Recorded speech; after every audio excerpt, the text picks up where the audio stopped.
Hi everyone, and welcome to the latest monologue. Today, I'm just going to talk about something very simple, but at the same time very heavy. I'm going to talk about self-awareness, and this is as good a day as any to talk about it because it's June 1st, and Kenya celebrates the achievement of internal self-government in 1963, Madaraka Day. Self-awareness is one of our greatest lacks in Kenya as a society. First of all, how do we define self-awareness? It is the conscious knowledge of one's character and sentiments, and follows that you act on that character and those sentiments. But in Kenya, it is something that is increasingly rare, and we get frustrated in so many ways simply because we don't have this self-awareness at individual level, at societal level, and even at national level. And I'll share some examples. We tend to There's been a lot of talk recently about the president, the government recommending things like what recommending what courses, educational courses we should do or our children should do, those who are still going through their education should do. It is the most bizarre thing I've ever heard of. First of all, when I think back to the courses of study that I did, obviously there was input from my parents, from family, etc., and my own capabilities, but it had nothing whatsoever to do with what the government wanted. But you see parents these days actually taking their kids to take certain courses because that's what the government says is required. That's what will be required to work in a factory in Germany. That's what will be required to work in a construction site in Doha or some such place. Or that's what will be required to work online for Microsoft or Facebook or some other tech company. What do we want? What do you as a parent want for your kids? What does your kid want for himself or herself? And this is why we are raising a completely hollow generation. And you hear people saying that we took government advice to study this, that, the other course, and now we can't get employment. It means there was no internal reason for why you studied the course you studied. And just at national level, it's very difficult for any of us to in any of if you look at any of our policies as a country, it is very difficult to find a Kenyan reason, good or bad, for anything we do. It's always to appease some external gaze, to appease someone who says they want something and suggests they may pay for it. Things like from my field, the whole hubbub about carbon credits. Our government has No one in our government has any idea what carbon credits are, because if they did, they wouldn't bring them into national policy. It's a money laundering scheme, but it's spoken about in the West, at the UN, at the COP meetings, and therefore we should do it. That's what our government thinks, that we should do it. And if you look also at the way we try and position ourselves geopolitically in the region, it is not about what we want. It's not about serving our needs. It's about serving someone else's needs.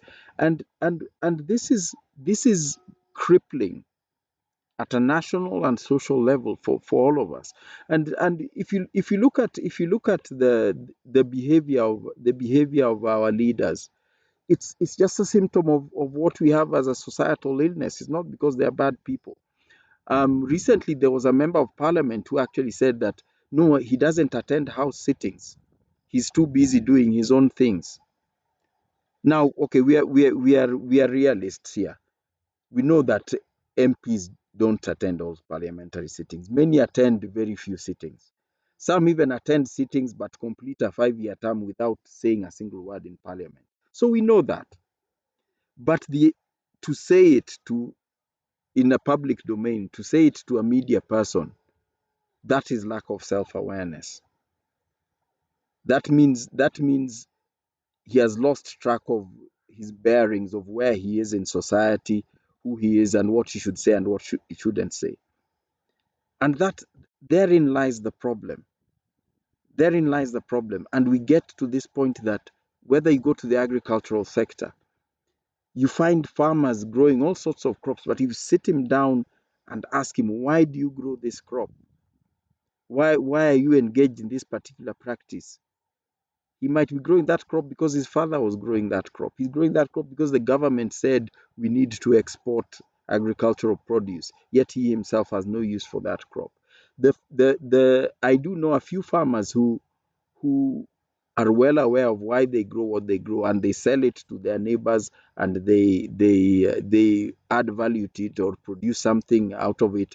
And those are farmers who are satisfied and making really positive contributions to not just their own lives but to society and our welfare and our food security, etc., etc. But on a national scale, we are completely failing to do that, and this is because we still do not have self-awareness as a nation.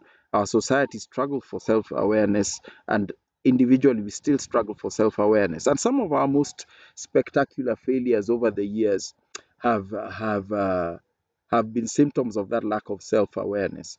So, some people may remember maybe 20 years ago, we suddenly came up with a scheme to produce a national dress attire.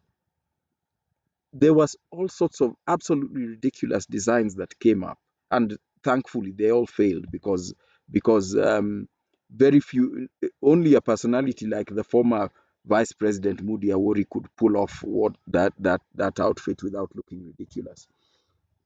But it was a symptom of a greater problem. Look at in the arts. There's a distinctive sound of music. If you hear a piece of South African music, you will recognize it as South African. Ugandan, you will recognize it. Tanzanian, you will recognize it. Congo, obviously, you recognize it. Same even with Zimbabwe. There's Zambia, but you can't. Even Ethiopia has a very distinctive sound. You can't recognize Kenyan music. We don't have a sound because we don't have self-awareness. We are trying to pick up what we think some people somewhere may like, etc., and we try and fly with that. Look at issues of our national heritage. Look at tourism. We don't know why we do the things we do. It's because we assume that some tourist from somewhere likes this, then we do it. If you could ask any of the people who work in tour companies, why do they wear uniforms? And I mean the drivers and all. Why do you wear a uniform? That brown drab thing that hides your identity. Why do you all wear safari boots? That's because you have no self awareness, no self identity. I've got a few friends who run their own tourism companies, tourism outfits, and they're out there in a blue t shirt showing guests around. He's out there wearing his jeans or whatever and taking his guests around and being himself, not cooking up anything he assumes these guests want. And that is self-awareness. But the vast majority is the uniform wearing type, because we wear what we think was shown in Hollywood movies about what an adventure to Africa should be. And that is where we lose out. You can see from our government agencies, they advertise tourism in Kenya using animals. There's no difference between a lion here and in the Bronx Zoo. They still struggle to come up with anything about people. They're still stuck on only Masai beadwork. That's the only human thing they can show. Even they can't even tell what the significance of those beads being worn is. It's just, yeah, some colorful beadwork there. Um, and this is a question that has really disturbed me over the years, and self-awareness is something that people even struggle to describe it, although they recognize it when they see it. My friend Wandia Njoya has asked me several times that why do I think the way I am, yet I went to the schools I went to. And I thought about that. And people went to the schools I went to don't think the way I do. People with PhDs in animal ecology don't think the way I do. It's because all those structures were created to beat the self-awareness out of you. And somehow, for some reason, part of my mine survived. And if you look even at the custodians of our heritage, the national museums of Kenya, um, the logo of the National Museums of Kenya, if you go to the National Museum of Dance in Saratoga in upstate New York, you will find that is where the National Museums of Kenya logo was plagiarized from. Even the museum's logo is not original. I stumbled upon that while looking for places to visit in upstate New York during a visit to the States about 15 years ago. And I came back, and it's the first thing I sought an appointment with the director, Dr. Idle Omar Farah, who was the then director. And he said nothing. And I showed him the photos. I told this is plagiarized. They had just launched the new logo and spent millions on rebranding. And I told him this thing is plagiarized. And I know the place it's plagiarized from because you've just introduced it now, and that other place it's been there for maybe 80 years. And he said nothing. He said something like, I'll work on it, but the logo remains, it's still there today. That shows you the depth of the self-awareness crisis we have in Kenya, that even the custodians of our heritage are branding themselves using a logo plagiarized from another country. Now, if you come to national identity and our place as a country in the world, it gets threatened by this. Um, just the other day it's in the public domain now. Our head of state did a much wanted state visit to the United States, and on return, he actually said that his trip was 95% paid for by some friends. He's a head of state going to visit another head of state. Now we know, we're not naive. We know in statecraft all sorts of strange things happen in statecraft, in politics and all that. But to say it is lack of self-awareness. And when we have, and you see the number of Kenyans who are proud to see our head of state sitting on another president's chair, that shows lack of self-awareness. Even if they did that, it's fine. It's fine for them. They may have been comfortable. These presidents might be friends. But for us to be proud of our president sitting on someone else's chair, yet we do know even in this country, protocol does not allow anyone to sit on the president's chair. It's lack of self-awareness. And it's something we need to develop. Unfortunately, for most of the middle-aged generation, I think age 45 and above, we are unable to develop self-awareness. It's sort of too late now. I'm sorry, that window has sort of passed. But I think we can commit to helping the youth and the small kids develop it, because that's the only hope for their future. There is no hope in a kid growing up looking around the world trying to find out what external parties want so that he can somehow prostitute himself to them, because that's what it is. That one has no hope in life if they grow up thinking that is what they should do, rather than develop his skills, develop his identity, and see how he can contribute to society while also making a living using those skills. You can't go do TVET because someone says you should do TVET. It's because you are skilled in auto vehicle mechanics, or you have a gift for clothing design, whatever it is. You cannot abandon the humanities because someone told you not to, not that the humanities are not important. What do you think?